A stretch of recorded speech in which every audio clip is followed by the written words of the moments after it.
महाराष्ट्र के मुख्यमंत्री को लेकर गृह मंत्री अमित शाह के घर बीते गुरुवार को देर रात तक बैठक चली, जहां करीब 2.5 घंटे तक चली मीटिंग में मंत्रिमंडल बंटवारे को लेकर भी चर्चा हुई। जहां बैठक के बाद एकनाथ शिंदे ने कहा कि बैठक सकारात्मक रही है, जहां हमने अमित शाह और जेपी नड्डा से चर्चा की।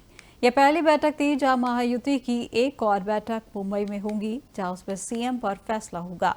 सूत्रों के अनुसार भाजपा के 2 ऑब्जर्वर भी 1 दिसंबर को मुंबई जाएंगे और वे विधायक दल की बैठक में शामिल होंगे और सीएम के नाम का ऐलान करेंगे।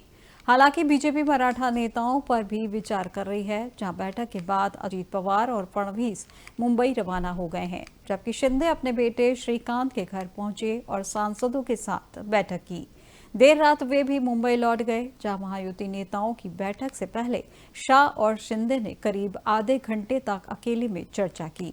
वहीं अमित शाह के घर पहुंचने से पहले फडणवीस और अजीत पवार के बीच भी मीटिंग हुई, जहां शिंदे ने गुरुवार को दिल्ली पहुंचते ही मीडिया से कहा था कि लाडला भाई दिल्ली आया है।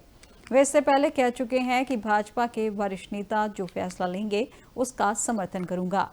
माना जा रहा है कि सीएम चुनने के जातीय गणित की बड़ी भूमिका हो सकती है, क्योंकि 288 सीटों की विधानसभा में मराठा समुदाय के विधायक बड़ी संख्या में है।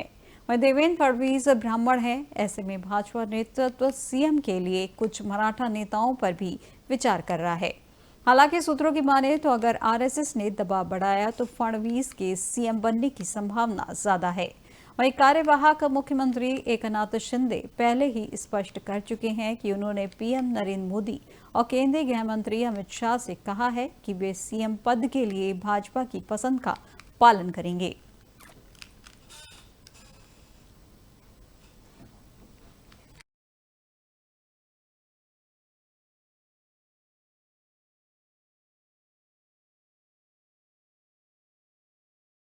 दिल्ली विधानसभा का सत्र आज से शुरू हो रहा है और यह सत्र कई दृष्टिकोण से महत्व रखता है। यह आम आदमी पार्टी की सरकार के दूसरे कार्यकाल का अंतिम सत्र है, जो प्रचंड बहुमत से बनी थी। इस सत्र में सरकार कई महत्वपूर्ण प्रतिवेदनों को पेश करने की योजना बना रही है, जिसमें बिजली कंपनियों से संबंधित रिपोर्ट भी शामिल है। वहीं विपक्ष ने सरकार को घेरने के लिए अपने तर्क और मुद्दे तैयार किए हैं, जहां विधानसभा सत्र शुरू होने से एक दिन पहले ही बीजेपी विधायकों ने उपराज्यपाल से भेंट करके सरकार की अनियमितताओं की शिकायत की थी। वहीं उनका आरोप है कि सरकार ने कई महत्वपूर्ण विभागों के कैग की रिपोर्ट को टेबल पर रखने से चूक की है। आज के सत्र में यह मुद्दा भी प्रमुखता से उठ सकता है।